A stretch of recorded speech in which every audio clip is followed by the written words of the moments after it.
It's time to stop guilt and start demanding. It's time to stop being PC and start being transparent and authentic. It's time to get ready. Prepare yourself. It's time for crazy and the kid.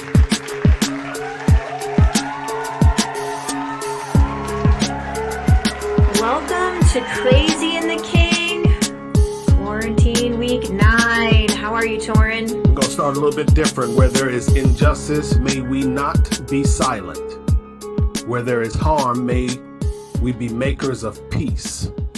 Where there is hate, may we be agents of love. Jay Williams, a graduating senior of Oklahoma City University. And the reason I read that quote is because I stumbled upon a story. The school had actually a virtual graduation last Saturday. It was a day after you and your family, Julie, and I, and, perhaps tens of thousands of others around the country ran in support of Ahmaud Arbery. But on last Saturday, the school had a virtual graduation, and we've heard of the Zoom bombing. And unfortunately, they had to deal with a Zoom bombing case, racist, epithets and some of the other stuff came across the screen. And so I just simply want to just remind people, look, these people that are doing these things, they're your friends, or they're your friends of friends of friends. And I'm not, throwing a negative piece of shade on any of our listeners directly, at least not that I know of.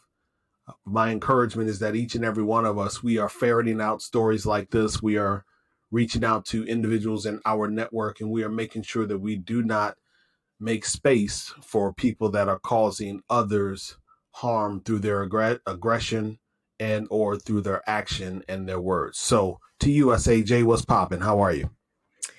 Yeah, good. I mean, I think just, on that note, I think it's also okay to say that a lot of us are having tough conversations right now, and we are making tough decisions. I had some very uncomfortable conversations this week with some members of my family, and, just kind of committed to, hey, this is going to be a family discussion. We have to take control of some of the things that have been rooted in our family.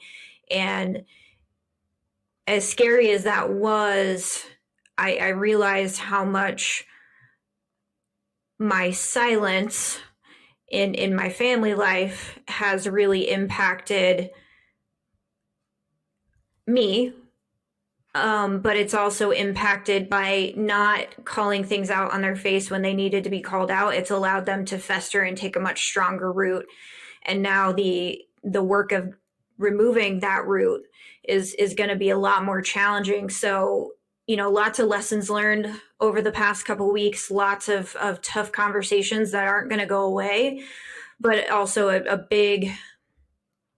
a freedom in that. I feel like I've slept differently. I've felt differently in the last few days because I changed my expectation for myself and for my family about how we're going to manage these kind of things, with our extended family.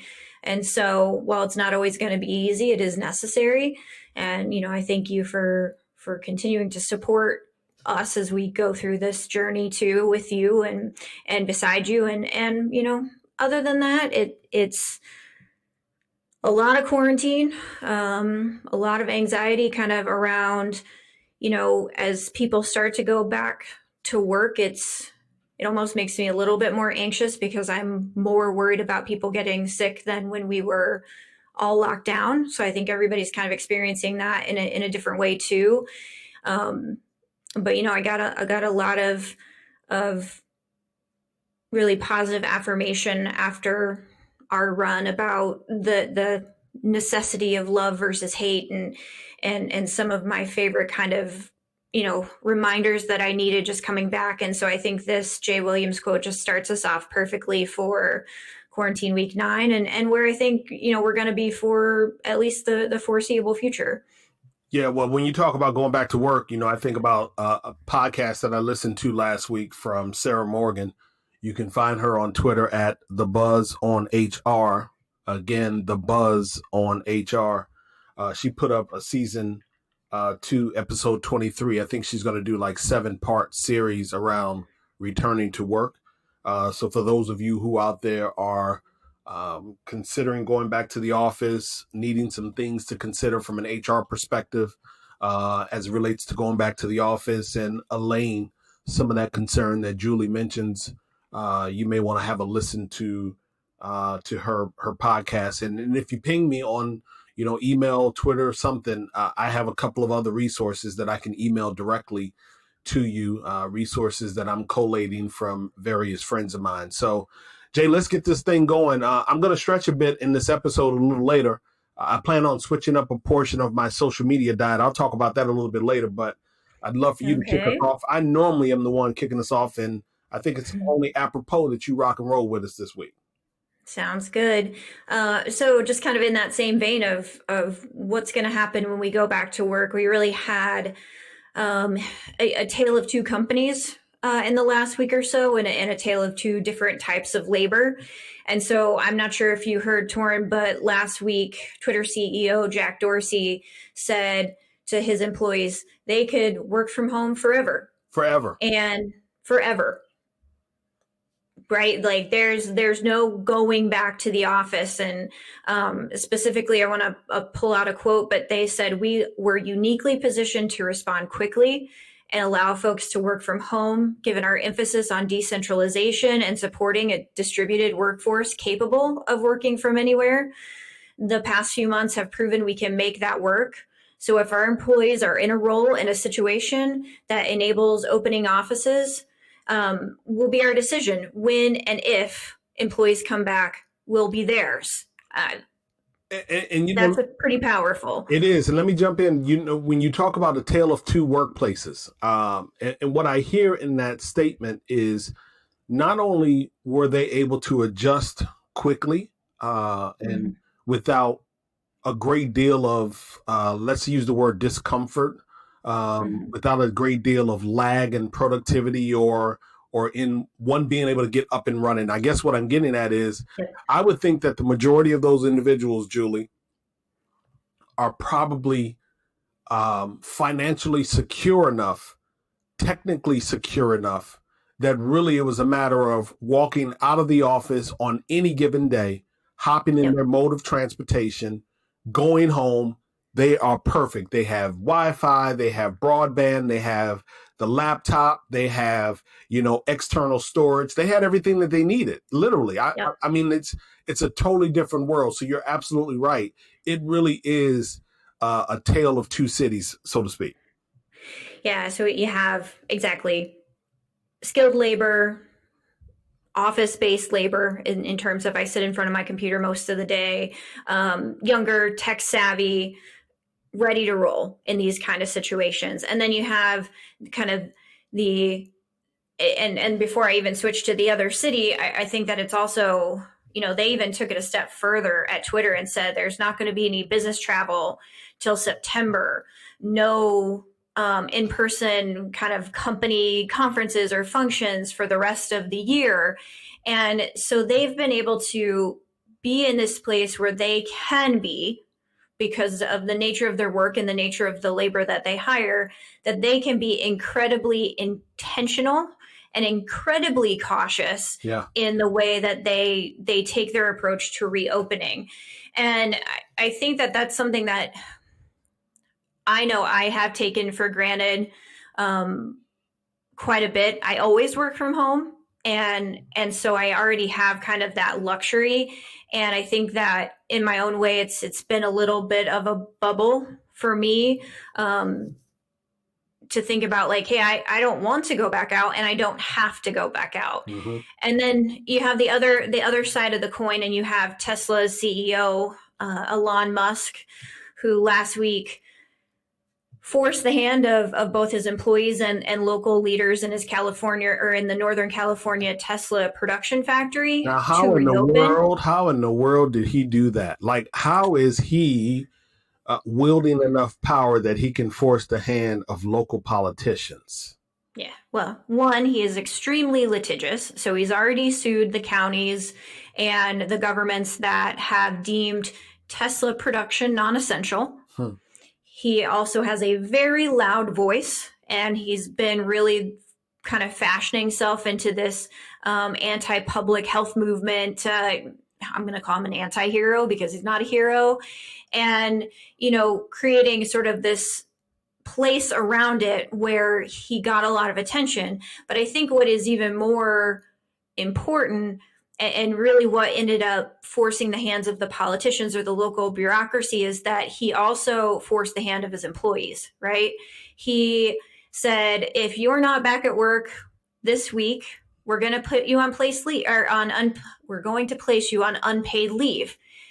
That's fine if you choose not to return, but if I do this, your uninsurance or unemployment insurance eligibility is gone. And like a lot of other states, California is having a really hard time keeping up with the demand of processing those unemployment requests. And only 1 in 8 Californians who've applied for unemployment have actually even gotten their first checks. And so there's no money in, then they're going to cut the money off, and you got to show your ass back up to work. Yeah. Safety be damned. Somebody needs a Tesla. Yeah. So and I'm curious, for our listeners out there, I got to think that there's certainly a few that are driving a Tesla. And I don't begrudge anyone driving a Tesla. My question, and I'd love for you to listen and shoot us a tweet. If you are on the waiting list for a Tesla vehicle, I'd love to hear from you as to whether or not your receiving that vehicle is essential. Is it of the utmost importance? Can it wait until, let's just say, you get a holiday present, like it arrives in Q4 and not in August or September when it was originally supposed to be there? I really want to hear from someone that is a listener that is on the list waiting for a Tesla, Jay. Yeah, I would like to as well. And, and here's the thing, this is my struggle between, and I think a lot of Americans are feeling the same way, and I think a lot of employers and D&I leaders are feeling this way, is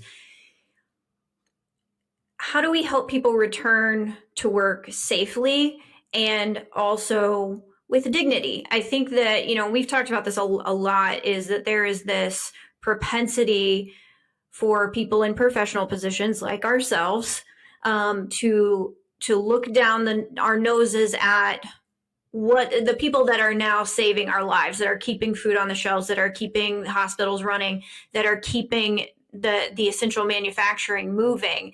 And coming from a blue collar background, I know that those workers who are being forced back to work because not only can their work is not kind of that skilled, can be done in front of a computer, but because they are kind of that general labor working class, that they feel slighted, that they feel angry, that they have to go back and put themselves and their families at risk while I get to sit at home, keep my family safe, and have someone deliver my groceries. And that, and that's bullshit. I have myself been guilty of it. We should not be treating people that way. And I hope that this helps us recognize, but I think what an Elon Musk does and not being able to kind of process unemployment insurance, it's sort of that perfect storm of exacerbating the same divisions that are so sharply dividing the country right now. And as employers, I think primarily it is going to be our job, our duty to figure out how to level that playing field and stop looking down as organizations at how we look at those lower wage earners and how we treat them as an organization, because this is only going to get worse if we don't recognize how impactful it is to the person that it's happening to, while we all kind of just chill at home. No, I absolutely agree. And Julie, I'm one that feels like we do need to get back to, I'd love to get back to some level of routine. I'd love to experience the hustle and bustle and to listen to the sound of traffic and voices of others, and get in airports. If nothing else, I'd love to get on a plane so that I can escape. Uh, well, all right, we won't say that. Let's just say Yes, every once in a airplanes. while, I enjoy getting having a business trip. Let's just say that I enjoy that, Yes. because it's a change of everything. And when the king comes back, then he's missed, and all that other great stuff. So hopefully nobody's listening. That yeah, I got it. So, but I think it's amazing that I think it's amazing when we're not willing to use committee. And I don't know what Elon and his team did, if he even included his team. I'm sure the legal team was involved in it, but I don't know what his committee looked like in terms of input and thought from other, and the pros and cons, pluses and minuses. I just think that we can get back to some level of routine, normal, but I just don't know if there's a wide sweeping look at that, and to put those ramifications on people of, look, you don't have to come back, but we ain't paying for shit. We knocking you off of stuff and all these other things. I just think it's a little too soon for us to be short-sighted as a leader. I just don't think that that's a good leadership move. You saw the message of, speaking of vehicles and movement. There were leaders from within Uber who offered to take a cut in pay. And they knew that taking a cut in pay wouldn't save them from layoffs altogether, but they felt like maybe instead of laying off 25% of our engineering team, maybe we can get it down to 20% or some other number. And the CEO was like, no, ain't no need for you all to take a cut in pay. We just going to lay the folks off. It's going to put us in a better position. And it might put you in a better position, but at what cost? So I just think that I think it's a little too short-sighted for our leaders, small, medium, large, high profile, no profile.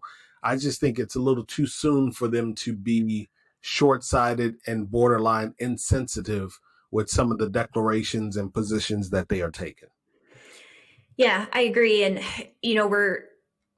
as long as we allow people like Elon Musk to have such unlimited power, and it's not really because his hand can't be forced, it's because capitalism is not, we don't have the fetters and the regulations in place right now to keep him from acting. And consumers and shareholders are not enforcing our views upon him either, right? If his stock price, which is trading at $785 a share when they're not even profitable, right? So that he's grabbed that control because people have so much invested in him as a company that he can wield that power to put those that make the Teslas in danger every single day.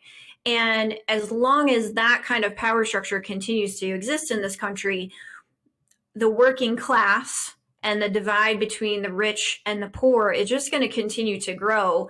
And there will come a day of reckoning for that. And it may not be right now, but we can't continue to treat each other in this way. And we can't continue to just build and build and build when times are fat. And then as soon as times get skinny, we realize we haven't built an efficient business. And the best way to take care of that is to chop heads at the bottom, which is exactly what Uber did. Yeah, absolutely. Absolutely. It's something that we're going to be watching out in California. That's over in Fremont, right?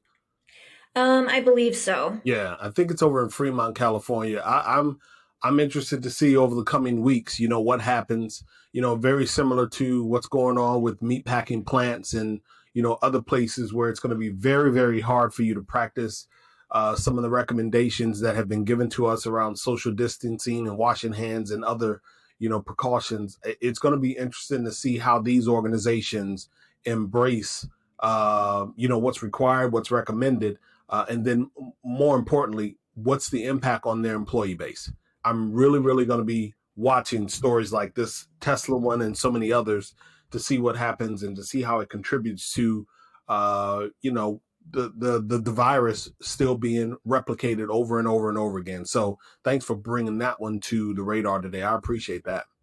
Yeah, no, thank you. And I'm really interested in your focus today too. So you want to kick us off there on number 2? Absolutely. Investigative journalism. We're going to a different place, you all. So we really have, over the last 8 weeks or so, we've talked a lot about COVID-19. When you turn on the news, whether it be television, podcast, blog posts, it's just all over the place. I mean, we can't get away from it. And I don't think that we should get away from it. I just tried my best, and Julie has as well. We've tried to not so much so focus on only COVID-19, but in this instance, I want to talk about it from a different angle. And so when we talk about investigative journalism, I found a story over on Pointer. And Pointer is an organization that was, I believe, founded back in like 1972. Fun fact, the phrase groupthink, that was actually coined in 1972. But I think Pointer was formed in Florida down in 1972. And really, what this article is talking about is how are we telling the stories from COVID-19? Sure, it highlights some individuals in the link. You'll see it when you click it, highlights some individuals that have been recently promoted to leadership positions of authority, positions where they have a bit of power inside of their newsroom, or they have the resources to support them to go out and do real investigative journalism. That's not cheap. It takes time. It takes resources. It takes a lot of touching of touch points. And so it's not something that is an easy feat, if you will. And there's not a lot of Black and brown people that are in this space, certainly not in this space with any level of let's just say authority, not enough of them. And so I thought this story was interesting. One, because of course it talks about COVID-19 and why the stories around the impact on certain communities were not captured in the very beginning. If you recall, Julie, when we started to talk about COVID or the coronavirus, it was a suburban issue. It was something that a jet setter would experience. It was never mentioned or wildly thought to not going to have any impact whatsoever on Black and brown people. And we know that that is absolutely not the case. And so I think the reason why I brought the story up is because I really, really want for our EB teams, marketing teams, recruitment marketing teams, comms teams, PR teams, I want for those entities inside of our organizations to explore how and what they cover, what they share, talk about internally and externally. This is really a challenge for our listener, Julie. I want listeners to really go out and ask, those people in those departments, how are we covering various aspects of our business? Not just COVID-19, but how are we telling stories that will attract, that will be of importance, that will be of use, that will be actionable, that will be inviting? How are we telling stories to different audiences in and around our community that benefit from our product and services? And of course, that we would love to have working as a part of our employee base. Make sense? Yeah. I mean, you can't tell the story and you can't sell the story if you aren't a part of the story, right? If a white person cannot sell as effectively, cannot report as effectively about issues that affect the Black community, the Hispanic community, and just as men can't, with gender issues. And so, yeah, I mean, it absolutely makes sense and it's absolutely critical. And we're having very similar conversations on the political side. You see quite a few female journalists kind of in the politics circle, but you don't see a lot of people of color really pulled into talking about our elections and how those decisions and how you vote really impact your community. And it's not done from I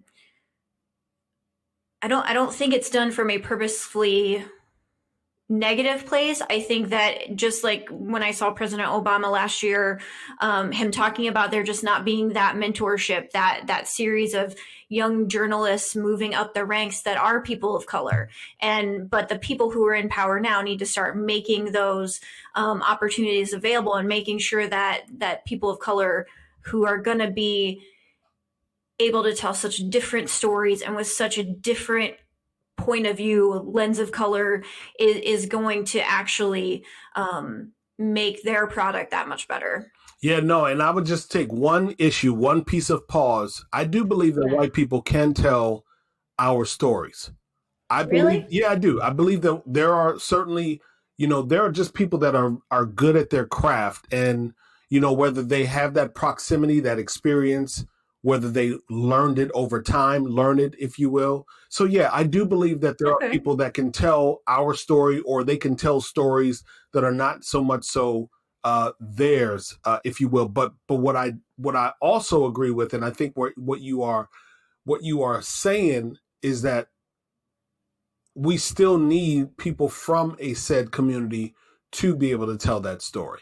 I can talk about people with disabilities, or I can talk about, folks that are veterans, but even though I'm a veteran, I'm a 30-year removed veteran, if you will. I think it's 30 year. Right.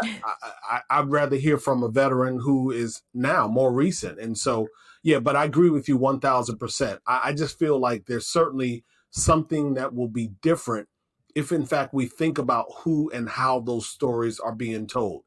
There was a quote that came out of one of the articles that I read in preparing for this segment, and it talked about journalists, and quote, it says, "Journalists of color bring different life experiences, perspectives, skills, and source networks to newsrooms. That wealth of talent and knowledge surely will help improve and broaden news coverage." And that was said by Doug Haddix. He's the executive director of IRE. And that's exactly what we're getting at. It's just it's not so much of a zero-sum game. It's not, I want to push you out. It's, I want more people to be included. I want to see more folks represented in the process of telling the stories, which goes to my challenge. I said that I was going to take up an assignment. And so for the next 90 days, Julie, one of the things that I'm going to do is edit some of my social media intake. I often say this, but I'm actually going to really, really do it today. And I'm putting it out so people can hold me accountable. So I'm starting with 7 under the radar hijabi bloggers. I've gone on Instagram.